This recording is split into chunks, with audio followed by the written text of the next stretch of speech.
Bismillahirrahmanirrahim. Assalamualaikum warahmatullahi wabarakatuh.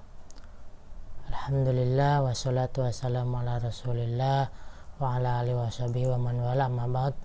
Rabbi shrah li sadri wa yassir li amri wahlul 'uqdatam min lisani yafqahu qawli. Pertama-tama dan yang paling utama adalah kita panjatkan puji dan syukur kehadirat Allah Subhanahu wa taala atas limpahan rahmat hidayahnya, alhamdulillah pada hari ini kita masih diberikan nikmat, baik nikmat iman, nikmat Islam, panjang umur, badan sehat. Mudah-mudahan apa yang kita lakukan hari ini tentunya dicatat sebagai amal kebaikan, sebagai bekal kepulangan kita menghadap Allah Jalla wa'ala.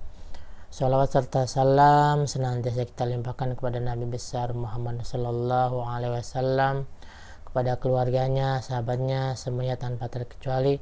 Mudah-mudahan kita semua mendapatkan syafaatnya, amin ya rabbal alamin. Baik teman-teman, di pertemuan yang ketiga ini insya Allah kita akan membahas tentang kedudukan akidah, akhlak, dan syariah dalam ekonomi Islam. Ini yang pertama, karena nanti materi tentang kedudukan akidah, akhlak, syariah dalam ekonomi Islam itu terbagi dalam 3 kali pertemuan. Yang ini pertama, yang ke-1 kita insya Allah akan membahas tentang akidah, yang kedua tentang akhlak di dalam ekonomi Islam, kemudian yang terakhir kedudukan akidah, akhlak, syariah dalam ekonomi Islam. Nah, tentu yang ketiga tentang syariah, hukum fikihnya, bagaimana bermuamalah. Nah, ini yang pertama, kita akan insya Allah akan membahas tentang akidah. Akidah itu iman ya, percaya kita kepada segala sesuatu yang gaib tentunya. Nah, di dalam rukun iman ada 6 rukun iman yang harus kita dalami, pahami, hafal tentunya di dalamnya. Yang pertama, iman kepada Allah Subhanahu wa taala. Yang kedua, iman kepada malaikat. Yang ketiga, iman kepada kitab-kitab. Kemudian yang keempat, kepada nabi dan rasul. Yang kelima, kepada hari kiamat. Yang keenam, kepada qada dan qadar atau takdir. Yang pertama, iman kepada Allah Subhanahu wa taala, harus betul-betul kita meyakini bahwa Allah Subhanahu wa taala itu ada, dibuktikan dengan segala penciptaannya, hasil ciptaannya, alam semesta ini, langit, bumi dan seterusnya merupakan suatu bukti keberadaan Allah Subhanahu wa taala. Berikutnya, iman kepada para malaikat. Malaikat itu jumlahnya sangat banyak ya. Namun yang wajib diketahui bagi seorang muslim itu ada 10 malaikat ya, dengan berbagai macam tugasnya. Malaikat Jibril menurunkan wahyu, malaikat Mikail menurunkan rezeki atau hujan, malaikat Israfil meniup sangkakala nanti ketika terjadi hari kiamat, malaikat Ijrail itu mencabut nyawa ya, siapapun itu yang meninggal, mencabut nyawa merupakan tugas dari malaikat Israel.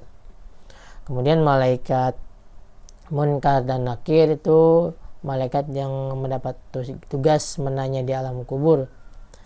Kemudian malaikat Raqib dan Atid itu mencatat amal kebaikan kita, baik amal kebaikan maupun keburukan dicatat oleh dua malaikat ini, malaikat Atid, malaikat Raqib dan malaikat Atid. Yang berikutnya malaikat Malik, malaikat yang sangat garang ini, yang sangat ganas. Dia ditugaskan oleh Allah Subhanahu wa taala yaitu menjaga neraka. Dan malaikat ini semuanya malaikat patuh kepada Allah Subhanahu wa taala dan tidak pernah membangkang.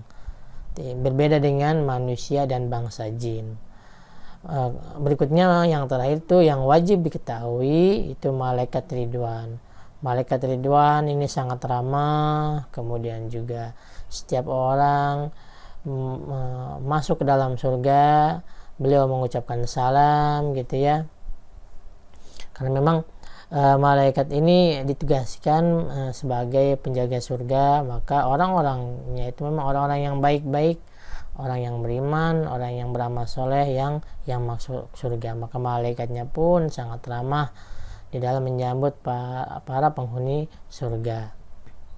Itu diantara rukun iman. Nah, tetapi akidah itu sebetulnya secara umum ya, akidah sangat luas.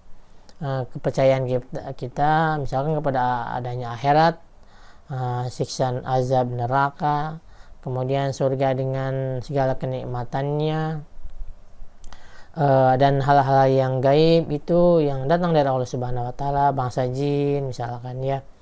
Kemudian juga sifat-sifat Allah itu merupakan akidah yang harus kita imani, yang harus kita yakini. Dan akidah ini memang tidak bisa diukur oleh akal. Akal manusia menjadi buntu, ya tidak tembus menelusuri tentang akidah ini. Akidah ini kita imani, kita percaya karena yang menjelaskan adalah wahyu dari Allah Subhanahu wa taala melalui Rasul Muhammad sallallahu alaihi wasallam. Berikutnya kita ke tauhid. Tauhid ini pengesahan tentang Allah Subhanahu wa taala. Kita meyakini bahwa Allah Subhanahu wa taala itu hanya satu. Maka ayat-ayat tauhid apabila kita baca memiliki fadilah tersendiri. Misalkan saja al-ikhlas ya. Kata Rasulullah SAW itu barang siapa membaca al-ikhlas 10 kali sehari semalam, maka Allah bangunkan istana di surga. Kenapa al-ikhlas itu begitu istimewa? Karena memang al-ikhlas itu surat yang mentauhidkan Allah Subhanahu wa taala. A'udzubillahi minasyaitonirrajim. Bismillahirrahmanirrahim. Qul huwallahu ahad. Katakanlah Allah itu satu. Tidak ada bandingannya, tidak ada duanya, tidak ada saingannya. Allah itu hanya satu ya. Qul huwallahu ahad. Allahu samad, Allah tempat bergantung. Apapun permasalahan kita, apapun ujian kita, Allah lah tempat satu-satunya bergantung buat kita sebagai hambanya. Jadi memang Allah ini salah satu zat di mana kita berharap segala solusi, segala permasalahan datangnya dari Allah Subhanahu wa taala. Bagaimana cara memberikan solusinya itu hak Allah Subhanahu wa taala. Kapan kita diberikan jalan keluar solusinya itu hak Allah Subhanahu wa taala. Kita sebagai hamba hanya sebatas berharap, memohon bahwa segala sesuatu agar dimudahkan oleh Allah Subhanahu wa taala, karena Allah ini tempat satu-satunya kita bergantung kepadanya. Lam yalid wa lam yulad. Allah itu tidak beranak dan tidak diperanakan. Artinya satu tunggal, tidak memiliki ayah, ibu, tidak memiliki keturunan seperti manusia dan bangsa jin. Kemudian tidak juga memiliki anak, cucu dan seterusnya. Jadi sebagian pemahaman bahwa sebagian agama lain bahwa Allah itu memiliki anak, ibu, itu ya. Nah, di dalam Islam ini dibantah oleh Allah Subhanahu wa taala melalui surat Al-Ikhlas ini bahwa Allah itu tidak beranak dan tidak diperanakan. Maka kita sebagai muslim meyakini Allah itu berdiri sendiri tanpa ada yang melahirkan, tanpa ada yang merawat, dan Allah ini berbeda dengan makhluk yang lainnya. Ya, bagaimana Allah kita tidak tahu, ini terserah Allah Subhanahu wa taala. Walam yakul lahu kufuwan ahad. Dan yang keempat, bunyi dari arti surat Al-Ikhlas adalah Allah itu makhluk yang tidak ada duanya, tidak ada satupun makhluk yang menyerupai Allah Subhanahu wa taala. Di dalam berbagai macam dalil baik dalam Quran maupun hadis menyatakan bahwa Allah itu berwajah, Allah itu bertangan, memiliki jari. Itu adalah hak Allah Subhanahu wa taala. Kita tidak perlu bagaimana, seperti apa itu ya. Itu di luar akal, itu di luar kemampuan nalar manusia. Itu adalah hak Allah Subhanahu wa taala. Bahkan nanti di hari kiamat, di akhirat nanti, kenikmatan yang paling agung, bahkan kenikmatan surga hilang ketika kita melihat wajah Allah Subhanahu wa taala. Itu ya. Jadi kenikmatan yang sungguh luar biasa, sangat agung ketika nanti di akhirat, yaitu melihat wajah Allah Subhanahu wa taala. Bagaimana bentuknya? Itu urusan Allah Subhanahu wa taala. Itu adalah hal gaib. Kita tidak bisa mengetahui tentang hal itu, ya. Nah, maka dari itu ayat-ayat tentang tauhid, ya, pengesaan tentang Allah Subhanahu wa taala atau tentang akidah secara umum itu memiliki fadilah tersendiri. Misalkan ayat-ayat kursi itu kan ada 7 nama-nama Allah disebut di situ. Kenapa ayat kursi begitu istimewa? Karena memang berisi tentang akidah, berisi tentang tauhid, tentang keimanan terhadap Allah Subhanahu wa taala, sifat-sifat Allah Subhanahu wa taala, pengesaan Allah Subhanahu wa taala. Maka kata Rasul sallallahu alaihi wasallam, siapa orangnya ketika selesai sholat, ya, dia biasanya dalam sunnah Rasul itu membaca istighfar Allah 3 kali, Allah mata salam, gitu ya. Kemudian subhanallah 33 kali, alhamdulillah 33 kali, Allahu akbar 33 kali, gitu ya. La ilaha illallah la syarikalah lahu mulku wa lahul hamdu wa ala kulli syai'in qadir. Dilengkapi dengan kalimat itu 100. Nah, itu merupakan zikir setelah sholat yang disunahkan. Kemudian kata Rasul, barang siapa membaca ayat kursi setelah selesai sholat, khususnya sholat fardu, maka tidak ada pembatas baginya masuk ke dalam surga kecuali kematian. Artinya memiliki fadilah tersendiri ayat kursi ini, sampai-sampai kita dijamin masuk surga ketika mati pada saat itu, insya Allah, gitu ya. Nah, maka dari itu mari kita membiasakan membaca ayat-ayat yang berkaitan dengan tauhid atau ayat-ayat yang mempunyai fadilah tersendiri.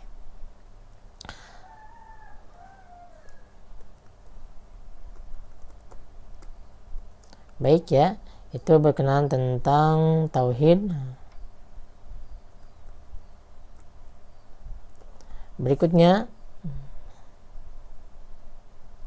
masih dalam bab yang pertama. Nah, kita ke rukun agama.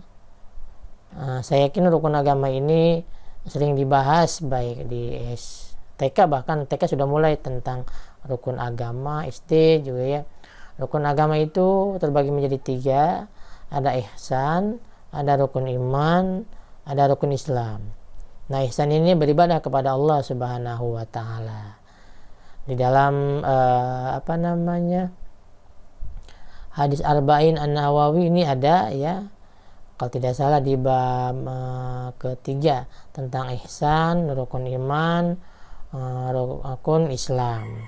Ihsan ini beribadah kepada Allah Subhanahu wa taala seolah-olah Allah melihat kita, ya. Walaupun kita tidak melihat Allah Subhanahu wa taala, dan kita yakin dan meyakini seyakin-yakinnya bahwa Allah Subhanahu wa taala melihat apapun yang kita lakukan, sampai sedetil apapun, bahkan yang terdetik terbesit dalam hati pun Allah tahu akan hal itu. Itu merupakan bukti keagungan Allah Subhanahu wa taala. Nah, baik di dalam rukun agama juga ada rukun iman yang sudah kita bahas tadi, ya, ada 6 rukun iman. Nah, percaya kepada Allah Subhanahu wa taala. Yang kedua, iman kepada para malaikat. Yang ketiga, iman kepada kitab-kitab. Nah, kitab-kitab ini ada 4, ya, yang harus kita imani. Tetapi juga tidak mesti kita ambil syariatnya. Seperti kitab Taurat diturunkan untuk umat Nabi Musa, dan Nabi Musa yang menjalankannya, yang menerimanya. Kitab Zabur juga diturunkan kepada Nabi Daud dan untuk umat pada saat itu. Kemudian kitab Injil diturunkan untuk kaum Nasara, ya, Nabi Isa yang menerima itu. Yang terakhir, mukjizat yang paling besar adalah Al-Quran. Sampai detik ini, bahkan sampai yaumil akhir, Al-Quran tetap keberadaannya juga harus kita jaga. Dan memang mukjizat terbesar Nabi Muhammad SAW adalah Al-Quran. Di kitab terakhir Itu Al-Quran ya, yang harus kita pelajari, harus kita baca, harus kita tadabburi, dan harus kita amalkan tentunya Al-Quran ini insyaallah gitu ya.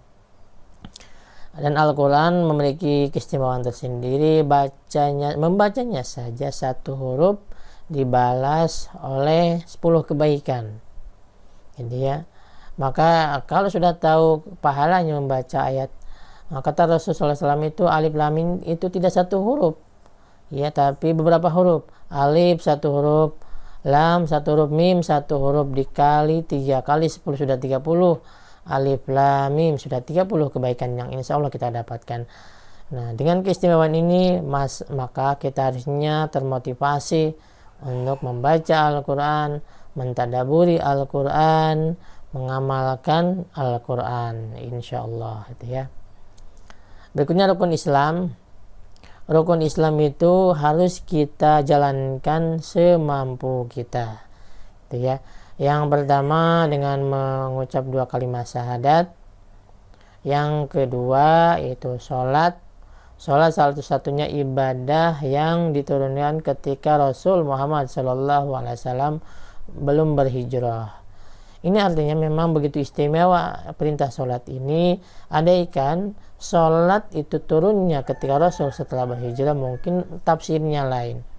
Berbeda dengan ibadah-ibadah yang lain, turunnya ketika Rasul Muhammad SAW sudah berhijrah. Tapi khusus ibadah sholat, kurang lebih 1 tahun sebelum berhijrah, Rasul sudah menerima perintah tentang sholat. Dan sholat ini satu-satunya amal yang pertama kali dihisab gitu ya, di hari kiamat nanti. Maka siapa yang sholatnya baik, insya Allah semuanya akan baik. Maka dan sebaliknya, ketika sholatnya buruk, maka semua amal-amalnya menjadi buruk. Nah, tentu kita manusia yang tidak sempurna, banyak kelemahan dan kekurangan. Bagaimana kita terus belajar tentang sholat ini, rukun-rukun sholat, kita wajib sholat, syarat sah sholat, baik di dalam sholat maupun di luar sholat. Kemudian apa saja sunnah-sunnahnya di dalamnya, rukun-rukunnya gitu ya. Kemudian yang makruhnya juga harus kita pelajari. Ketika kita tahu tentang fikihnya, maka insya Allah ini akan kita termotivasi terus untuk memperbaiki sholat-sholat kita. Nah, kalaupun sholat-sholat kita banyak yang kurang, maka kita jangan bermalas-malasan untuk tidak mengerjakan sholat-sholat sunnah gitu ya. Misalkan sholat sunnah rawatib 4 rakaat sebelum zuhur dikerjakan 2 ya, dengan 2 salam tentunya. Kemudian 2 rakaat setelah zuhur badiah gitu ya. Asar juga ada yang 4 rakaat sebelum asar itu 2 kali salam. Kemudian 2 rakaat sebelum maghrib. Kemudian 2 rakaat setelah maghrib. 2 rakaat lagi sebelum isya, kemudian 2 rakaat setelah isya, dan 2 rakaat sebelum subuh, sholat sunnah fajar namanya ini ya. Bahkan memiliki keistimewaan tersendiri ini, sholat sunnah 2 rakaat sebelum fajar, khairum minad dunya wa ma fiha. Kata Rasul sallallahu alaihi wasallam, siapa orangnya yang sholat 2 rakaat sebelum subuh, sholat sunnah qobliyah subuh, maka lebih baik daripada dunia dan seisinya. Para ulama sepakat bahwa tentu sholat fardu jauh lebih utama ketimbang sholat sunnah. Sholat sunnah hanya saja sudah memiliki keistimewaan lebih baik daripada dunia dan seisinya. Sholat sunnah 2 rakaat sebelum subuh atau qobliyah subuh, apalagi sholat wajibnya. Ini bukti bahwa kita memang dicintai Allah Subhanahu wa taala, bahwa Allah mengobral pahala gitu ya, memberikan fadilah terhadap amal-amal tertentu agar kita termotivasi, agar kita banyak bekal ketika kita pulang menuju Allah Subhanahu wa taala.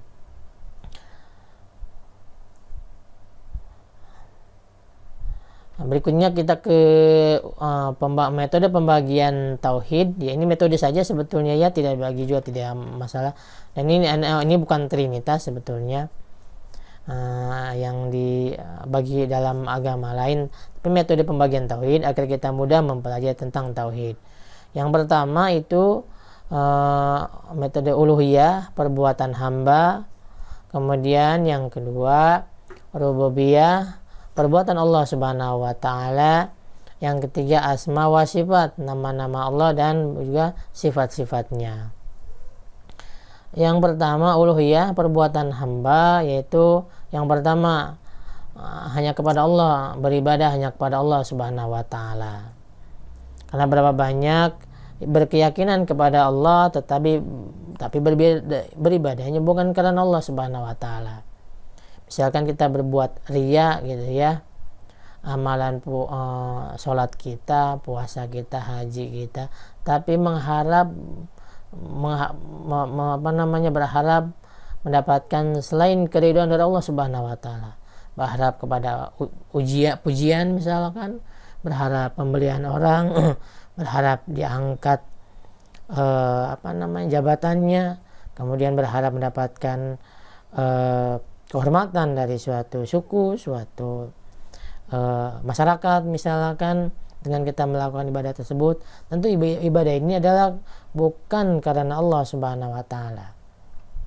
Maka niatkan dari sekarang kita segala sesuatu yang kita lakukan ibadah, baik ibadah mahdoh maupun ghairu mahdoh, itu bertujuan mengharapkan keridhaan dari Allah Subhanahu wa taala, gitu ya.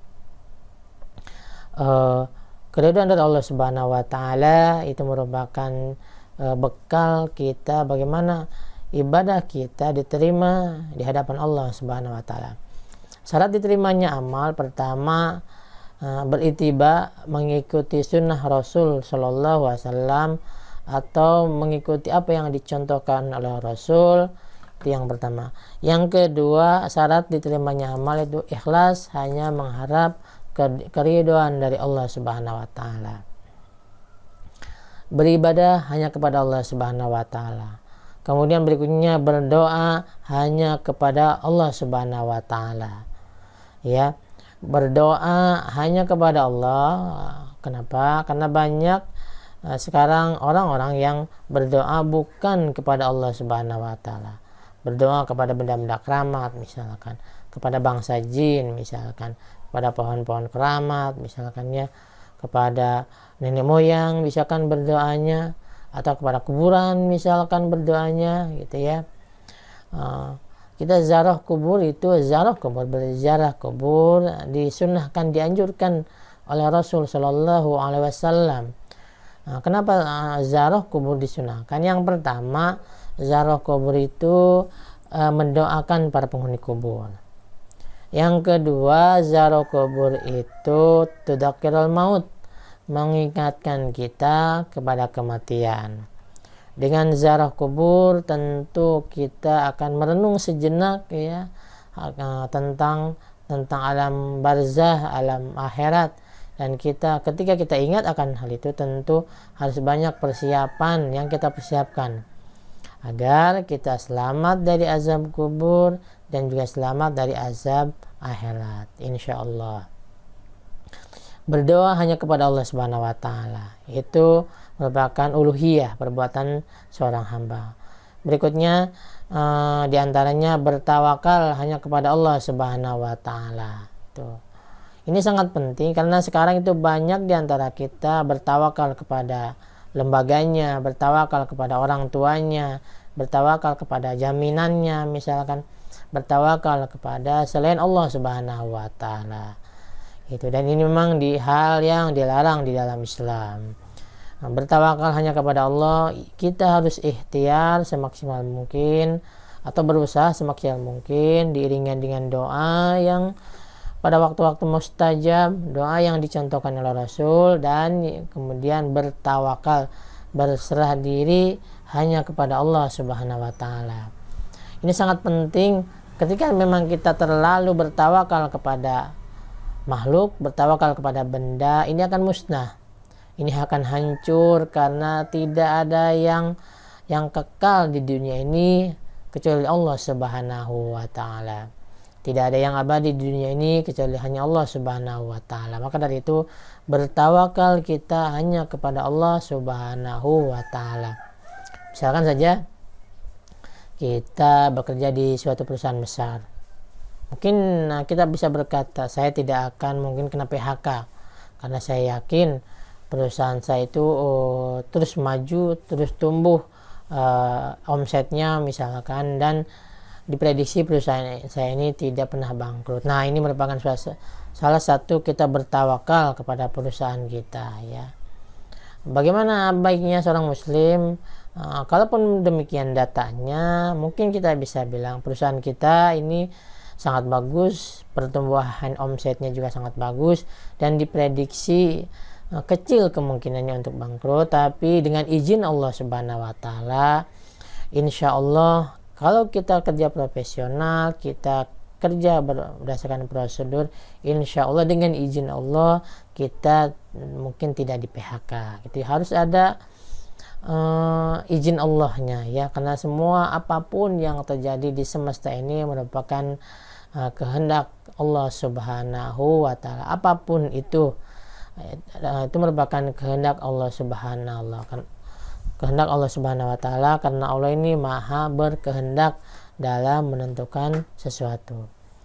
Berikutnya perbuatan uluhiyah, yaitu perbuatan hamba kepada Allah, berdoa kepada Allah Subhanahu wa taala, beribadah kepada Allah Subhanahu wa taala, bertawakal kepada Allah Subhanahu wa taala, berserah diri hanya kepada Allah Subhanahu wa taala, gitu ya. Berdoa tadi sudah. Sebetulnya masih banyak lagi apa yang kita lakukan hanya kepada Allah Subhanahu wa taala. Karena memang jangan sampai kita menyembah kepada Allah, meminta kepada selain Allah Subhanahu wa taala, meminta hanya kepada Allah Subhanahu wa taala. Apapun itu, ya, bahkan sendal sekalipun kita meminta kepada Allah Subhanahu wa taala. Iyyaka na'budu wa iyyaka nasta'in, hanya kepada Allah kita menyembah, hanya kepada Allah kita memohon pertolongan. Ini sangat penting karena tanpa kita sadari, tanpa kita ketahui, dan memang minimnya ilmu agama yang kita miliki karena kita malas memang untuk belajar, dan juga kesibukan kita yang sangat padat. Kadang apa yang kita lakukan ternyata itu melanggar ketentuan Allah Subhanahu wa taala atau melanggar ketentuan syariat. Misalkan kita berbuat syirik, ya, berbuat syirik. Kita mungkin kita sholat, misalkan puasa, dan bahkan kita berangkat haji, tetapi kita meminta perlindungan kepada selain Allah, gitu ya. Misalkan kita meminta kepada kuburan, kita meminta kepada jin, kepada benda-benda keramat, kita menyimpan benda-benda keramat, jimat, kita berkeyakinan bahwa jimat itu melindungi kita, misalkan dengan jimat itu, dengan benda keramat itu kita yakin bahwa ataupun kalaupun tidak seperti itu, kita menganggap dia sebagai wasilah perantara, ini juga tidak dibenarkan, ya. Apapun itu alasannya, ini hal yang dilarang di dalam Islam. Itu diantaranya uluhiyah, perbuatan hamba kepada Allah Subhanahu wa taala. Berikutnya rububiyah. Rububiyah itu perbuatan Allah. Allah Maha Mencipta, Allah yang mengatur, Allah yang menguasai, kemudian Allah yang segalanya, Allah yang menghancurkan, Allah yang berkehendak, semuanya Allah, perbuatan Allah Subhanahu wa taala, gitu ya. Nah, kenapa kita penting meyakini hal tersebut? Karena apapun yang kita lakukan, dengan akal kita, dengan pengalaman kita, misalkan itu adalah kehendak Allah sebetulnya. Ya, sebab kita hanya sebab aja, ya. Itu merupakan kehendak Allah Subhanahu wa taala. Apapun, misalkan kita di dunia ini kita di dunia ini sendiri, misalkan orang lain memusuhi kita, ya.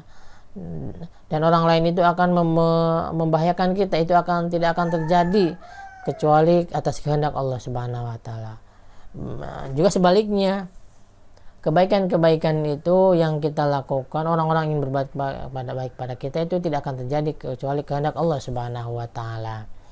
Jadi memang ini merupakan perbuatan Allah. Allah Maha Mencipta, Allah Maha Berkehendak, Allah yang mengatur, mengawasi dan tidak terhingga ini ya.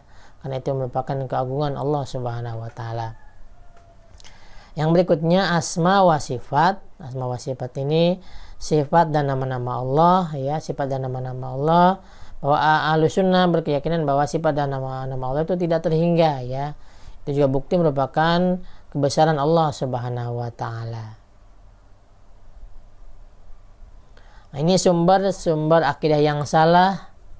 Yang pertama berdasarkan akal. Alasannya akal siapa yang akan kita pakai untuk menjadikan sumber sebuah akidah atau keyakinan. Jangan kita sampai salah, karena orang-orang yang berpedoman kepada akal, segala sesuatu yang bisa diukur dengan akal itu ada, dan segala sesuatu yang tidak bisa diukur oleh akal mereka menganggap tidak ada. Makanya orang-orang yang akal mereka menjadi Tuhan menganggap Tuhan itu tidak ada, sesuatu yang gaib itu tidak ada, karena memang itu tidak bisa diukur ya dengan akal manusia. Memang akal itu di dalam Islam akal memiliki porsi yang tersendiri, artinya memiliki derajat tersendiri. Akal itu di dalam Islam beberapa di dalam Quran kan disebutkan ya ulil absar, mereka yang memiliki akal, yang berakal. Ya ulil albab, bagi mereka yang memiliki akal, memiliki pandangan. Dan bahkan orang-orang yang dibebani syariat itu yang pertama harus berakal. Jadi kalau seperti orang yang tidak berakal, akalnya kurang sehat, dia seperti orang gila, mereka tidak dibebani oleh syariat. Orang gila itu tidak sholat, tidak melaksanakan rukun-rukun Islam, itu tidak menjadi masalah bagi orang yang gila, karena memang mereka hilang akalnya. Ataupun orang yang tidur, misalkan tidur kan hilang akalnya itu ya. Makanya ketika tertidur kemudian sholatnya tertinggal, tidak menjadi dosa. Yang terpenting ketika bangun langsung mengerjakan sholatnya. Misalkan sholat subuh kesiangan, misalkan bangun karena memang terlelap tidur, bangun jam 8 ya, maka ketika bangun langsung mengerjakan sholat subuhnya. Karena tidur itu tidur itu merupakan memang tidak berakal orang tidur itu ya. Jadi memang orang yang tidur ketika memang tertinggal sholatnya tidak menjadi dosa asal, ketika bangun tidur segera melaksanakan sholat. Ataupun ketika teman kita tidur, saudara tidur, kita bangunkan ketika waktu sholat, itu lebih baik tentunya. Jadi berdasarkan akal. Nah, ini merupakan sumber akidah yang salah.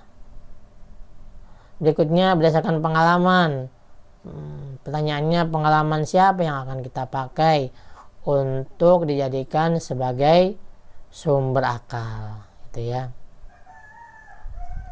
Karena memang pengalaman perlu orang-orang yang terbaik, tetapi tetap pengalaman ini tidak dijadikan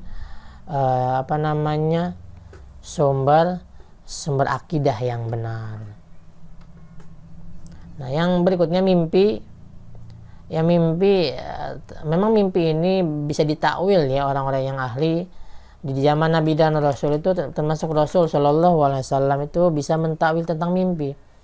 Makanya ketika Rasul setelah sholat subuh berkumpul dengan para sahabat di majelis ilmu, Rasul bertanya biasanya, kemana si Fulan? Ada yang bermimpi tadi malam. Nah, artinya mimpi itu memiliki tempat tersendiri. Ada yang bermimpi. Nah, kalau bermimpi nanti Rasul yang mentakwil. Rasul artinya yang mentafsirkan. Karena Rasul itu memang memiliki keistimewaan mampu mentafsirkan mimpi. Atau Nabi Yusuf itu alaihissalam memiliki kemampuan mentafsirkan mimpi. Ya, dan seperti Nabi Yusuf itu ketika dalam penjara Ada temannya bermimpi dan Nabi Yusuf yang mentafsirkan, dan ternyata benar mimpinya itu, dan apa yang diprediksi oleh Nabi Yusuf yang ditafsirkan oleh Nabi Yusuf terjadi 7 tahun kekeringan, kemudian 7 tahun masa kesuburan, kemudian 7 tahun masa kekeringan. Artinya pada zaman itu para raja rakyatnya ketika terjadi masa subur, mengumpulkan bahan makanan untuk persiapan apabila terjadi paceklik kekeringan, maka ada bahan makanan, mereka sudah menyetok persediaan. Dan sehingga Nabi Yusuf diangkat menjadi menteri kala itu di Mesir, karena berdasarkan Nabi Yusuf itu memiliki keahlian dalam mentakwil mimpi, mentafsirkan mimpi. Tetapi juga di masa sekarang jangan sembarangan ini ya, karena khawatir kita malah pergi ke dukun gitu untuk mentafsirkan mimpi. Justru kalau ke dukun khawatir dibantu dengan jin, kemudian maka kita akan tergelincir dalam perbuatan syirik, menyekutukan Allah. Pergi ke dukun, perginya saja meyakini kita akan ke dukun itu, sholat kita tidak diterima oleh Allah Subhanahu wa Ta'ala selama 40 hari, itu baru pergi ke dukun. Apalagi sampai kita melakukan perintah dukun dan kita meyakini itu kebenarannya, ini sudah merupakan perbuatan yang syirik. Dan perbuatan syirik itu perbuatan dosa yang sangat besar dan tidak diampuni oleh Allah Subhanahu wa Ta'ala ketika tidak bertobat. Dosa yang lain berpeluang untuk diampuni walaupun belum berkesempatan untuk bertobat, tapi kalau syirik menyekutukan Allah Subhanahu wa Ta'ala, peluang untuk diampuni apabila tidak bertobat sangat kecil. Tetapi mimpi ini bisa menjadi penguat gitu ya teman-teman. Jadi kalaupun seperti saya, misalkan tadi malam saya bermimpi bertemu dengan Rasul. Kata Rasul dalam mimpi saya, ini sekarang ada sholawat baru misalkan ya, ada syariat baru. Dan teman-teman yang mendengar apa yang saya katakan dalam mimpi ini wajib tidak percaya. Karena ketika Rasul sudah wafat, syariat sudah tertutup ya. Siapapun bisa bermimpi bertemu dengan Rasul Shallallahu Alaihi Wasallam, tetapi juga kita harus mengetahui bagaimana ciri-ciri fisik Rasul Muhammad Shallallahu Alaihi Wasallam. Misalkan Rasul di dalam kita ketemu dengan Rasul nih dalam mimpi, Rasul ubannya putih. Nah ini tidak benar, karena Rasul terdiri dari beberapa helai saja ubannya. Ataupun Rasul memakai batik misalkan ya, nah ini ataupun Rasul memakai apa gitu ya, rompi misalkan. Nah jadi kita harus paham tentang fisik Rasul Sallallahu Alaihi Wasallam. Kalaupun ketemu dengan Rasul, kalaupun di dalam mimpi itu Rasul membawa ajaran baru, mungkin sholat ditambah nih, ada sholat apa gitu ya. Nah, tentu ini yang datang bukan Rasul sebetulnya, itu bangsa jin ya, iblis yang datang di dalam mimpi kita. Memang kata Rasul, syaitan atau iblis itu jin, bangsa jin, tidak bisa menyerupai Rasul. Tetapi setan atau iblis ini mampu mengaku sebagai nabi. Ya, sekali lagi, bangsa jin atau syaitan tidak bisa menyerupai fisik Rasul walaupun dalam mimpi. Tetapi bangsa jin mampu mengaku sebagai Rasul, maka kita harus hati-hati. Tetapi mimpi juga bisa menjadi penguat, Misalkan teman-teman selama ini, misalkan teman-teman yang sudah mapan misalkan ya, yang sudah memiliki pekerjaan yang tetap, penghasilan yang cukup, bermimpi ketemu orang yang sudah wafat misalkan. Kata orang ini dalam mimpinya, kamu ini sudah waktunya menikah, segera menikah, nyari istri yang soleh. Itu bisa benar ya, itu bisa benar, karena mimpi juga bisa menjadi penguat buat kita. Ataupun kita selama ini kurang berbakti kepada kedua orang tua, ataupun kurang rajin dalam mengerjakan ibadah, misalkan sholat misalkan ya, kita banyak meninggalkan sholat. Datang di dalam mimpi kita suatu sosok siapa gitu ya, orang tua kita yang sudah meninggal mungkin datang, mungkin dia berkata, kamu selama ini tidak sholat, ayo sholat, karena sholat itu tiang agama gitu ya, kata beliau dalam mimpi. Nah, ini mungkin bisa benar, karena mimpi bisa menjadi penguat ya dalam kehidupan kita. Karena banyak wahyu yang turun itu berdasarkan mimpi, seperti Nabi Ibrahim disuruh menyembelih putranya itu melalui mimpi, gitu ya, melalui mimpi. Jadi mimpi bisa menjadi penguat, tergantung apa yang disampaikan dalam mimpi itu. Menjadi bertentangan tidak dengan syariat. Kemudian sumber akidah yang salah, yang keempat tadi hadis palsu. Hadis palsu atau hadis maudhu. Hadis itu sangat banyak ya. Ada hadis yang sahih, yang dhaif, yang hasan misalkan, yang palsu, yang maudhu, yang matruk kebalik, yang mutawatir, yang banyak meriwayatkan. Jadi hadis palsu tidak dijadikan sumber akidah yang benar. Nah, kemudian tradisi. Nah, tradisi ini banyak, apalagi di kita, di negara kita, mulai dari lahir sampai meninggal dibungkus oleh segala sesuatu yang bersifat tradisi. Dari mulai hamil ibu kita itu sudah dibalut dengan tradisi. Misalkan ketika hamil dilarang keluar rumah malam-malam misalkan, atau kalaupun keluar harus bawa paku gunting ya. Dan ini yang tradisi yang tidak benar ya, karena mereka berkeyakinan dengan membawa paku gunting misalkan bahwa bangsa jin akan takut. Justru bangsa jin itu, syaitan itu takut ketika dibacakan Al-Quran, bukan takut kepada benda-benda seperti itu. Ini keyakinan atau tradisi yang salah. Dan masih banyak lagi sebetulnya tradisi-tradisi yang bertentangan dengan syariat Islam yang ada di negara kita. Maka dari itu kita sebagai kaum intelektual harus pandai memilih yang mana yang sesuai dengan ajaran Islam, yang mana yang tidak sesuai dengan ajaran Islam ya. Maka kita harus betul-betul bisa memfilter segala sesuatu yang tidak sesuai dengan ajaran Islam, supaya kita tidak tidak menyimpang yang sangat jauh gitu ya. Memang tradisi, kebanyakan kita mau tradisi tersebut suatu kewajiban datang dari Islam ya, padahal banyak tradisi yang tidak sesuai dengan ajaran Islam ya, seperti contoh yang saya sebutkan tadi ya.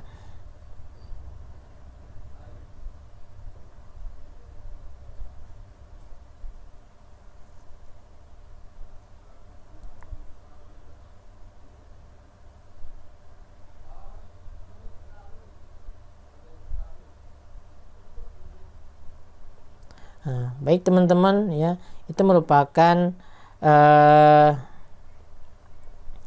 sumber-sumber akidah yang salah, yang tidak benar.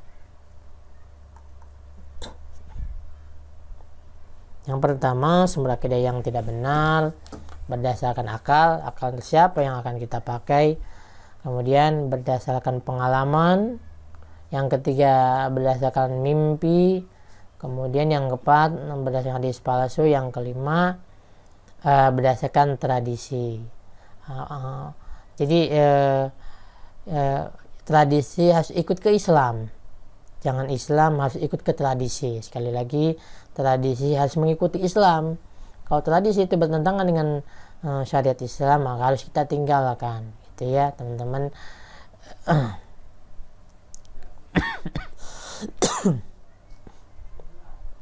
Berikutnya sumber akidah yang benar. Pertama, Quran sebagai sumber hukum utama kita sebagai kaum muslimin.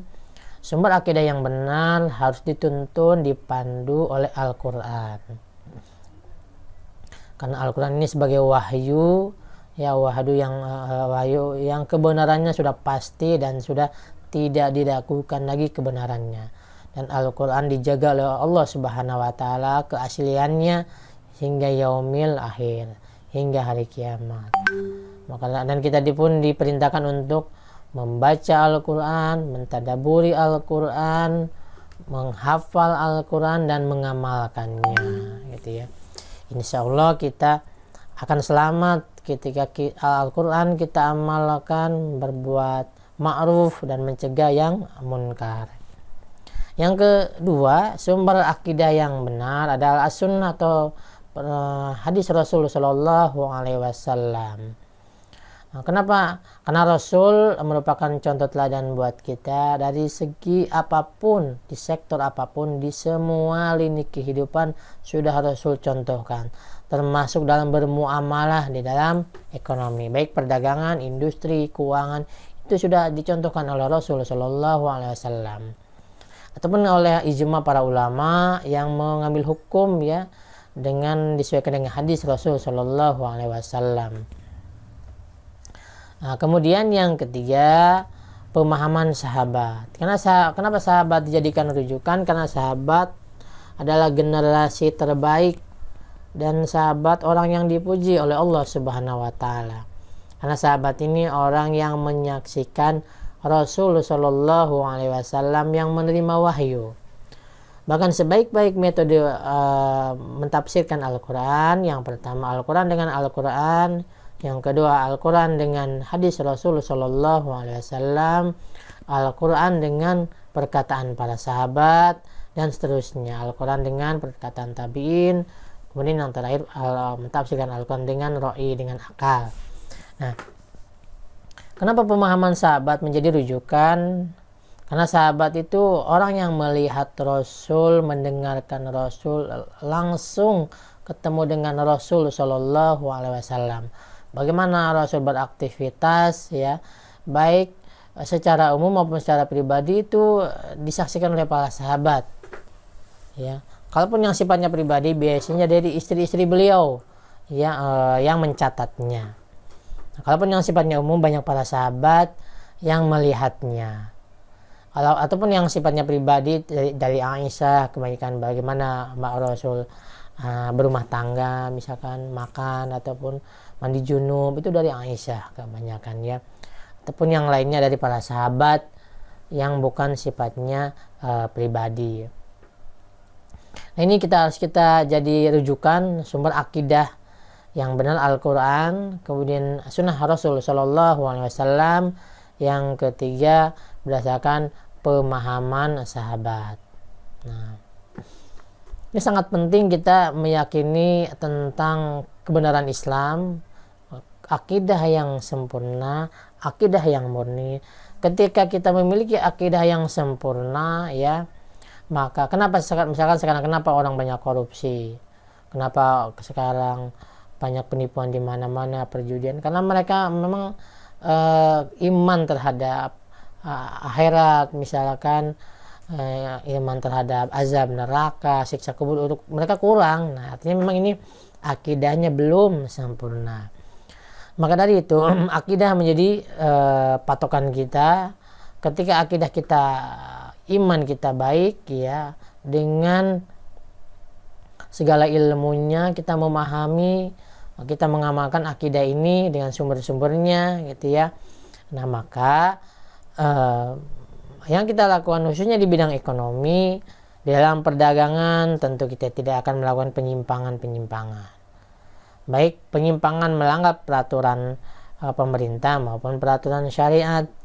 Ataupun dalam sisi keuangan, orang yang berakidahnya baik, lurus, orang yang berakidah sempurna, imannya yang kuat, mereka dalam sisi keuangan pun akan mengikuti apa yang dituntun oleh syariat, apa yang dianjurkan oleh agama. Dalam keuangan mungkin tidak melakukan penyimpangan, korupsi misalkan, ataupun penggelembungan dana misalkan, penipuan ya, karena mereka sudah meyakini, iman mereka sudah mantap. Mereka meyakini akan siksa kubur, azab akhirat ataupun neraka jahanam ya. Mereka berhati-hati dalam melakukan manajemen keuangannya. Di dalam industri juga mereka akan lebih berhati-hati bagaimana seperti agar halal dari sistemnya, halal dari bahannya, betul-betul tidak melanggar ketentuan syariat. Jadi memang orang-orang yang memiliki akidah yang benar ya, mereka dalam hal ibadah misalkan, ibadah ini ada ibadah mahdhah langsung berhubungan dengan Allah Subhanahu wa taala seperti sholat, puasa. Ada yang ghairu mahdhah seperti zakat, itu ya, artinya ada yang hubungannya dengan sesama manusia. Nah, tabel ini akan selalu saya munculkan sampai 3 kali pertemuan karena ini merupakan tabel yang mudah kita untuk mempelajarinya, mudah kita untuk menyusunnya, melihatnya dan menghafalnya ya. Misalkan di dalam bab akhlak juga kita akan membahas orang-orang yang memiliki akhlak yang baik ya, tentu dalam kegiatan ekonominya pun mereka akan sesuai dengan ketentuan kaidah Islam tentunya ya. Karena moral, orang pedagang yang bermoral itu berbeda dengan pedagang yang tidak bermoral. Pekerja yang bermoral akan berbeda dengan pekerja yang tidak bermoral. Di dalam perdagangan, seorang pedagang yang memiliki akhlak yang baik, tentu mereka akan selalu senyum, gitu ya. Bahkan senyum ini sangat dianjurkan, disunahkan oleh Rasul Shallallahu Alaihi Wasallam kepada siapapun. Kata Nabi Shallallahu Alaihi Wasallam, tabassumuka fi wajhi akhika shadaqatun. Senyummu di hadapan saudaramu adalah sedekah, gitu ya. Coba berapa ribu orang, berapa ratus orang kita ketemu dengan orang kita senyum, itu merupakan bernilai pahala buat kita tersendiri. Dan akhlak yang mulia itu sebagai seorang muslim, mereka mudah senyum ya. Artinya ramah, mudah senyum, dan seorang muslim yang baik adalah tidak bermuka cemberut atau bermuka ruwet misalkan, selalu mereka bermudah dalam senyum, menebarkan senyum. Karena senyum ini merupakan sesuatu yang gratis, merupakan karunia dari Allah Subhanahu wa taala. Bayangkan kalau bibir kita, mulut kita tidak bisa senyum.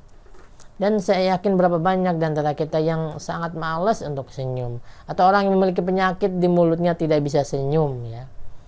Maka alangkah beruntungnya kita sampai hari ini Allah berikan keistimewaan kita selalu mudah dalam menebar senyuman. Baik senyum kepada musuh kita, senyum kepada orang yang kita tuakan, orang yang kita anggap muda, maka senyum kita karena memang senyum yang mengharap keridhaan dari Allah Subhanahu wa taala. Tetapi bukan senyum yang bukan karena Allah. Mungkin senyum kepada atasan karena kita takut. Nah, ini bukan senyum mengharap keridhaan dari Allah Subhanahu wa taala. Ataupun senyum, bagaimana senyum agar diridai oleh Allah Subhanahu wa taala? Senyum tanpa melihat status sosial. Nah, itu. Kepada bawahan kita senyum ya. Kepada anak kecil pun kita senyum ya. Pada orang tua yang jahat kepada kita pun kita senyum, karena sekalipun orang yang kita beri senyuman itu mereka membalas dengan muka cemberut, tidak mesti marah, karena senyum yang kita lakukan adalah senyum yang berharap keridhaan dari Allah Subhanahu wa taala, berharap pahala dari Allah Subhanahu wa taala, bukan berharap dari kebaikan manusia. Jadi akhlak yang baik seorang muslim, pertama pedagang yang baik itu menebarkan senyuman ya. Itu contoh saja sebetulnya ya. Berikutnya dalam keuangan memiliki akhlak yang baik, adanya keterbukaan. Tidak ada segala sesuatu yang ditutup-tutupi ya. Memang kalaupun menurut aturan perusahaan yang harus ditutupi, ya kita ikuti. Tapi kalau yang tidak mesti ditutupi, kenapa harus ditutupi? Artinya kalau dalam aturan bernegara atau aturan perusahaan yang sifatnya terbuka, tidak mesti kita tutup-tutupi. Harus kita buka agar semua tahu apa yang terjadi di dalamnya dan tidak akan terjadi fitnah ya. Adanya keterbukaan, saling percaya, saling menghargai tentunya ya.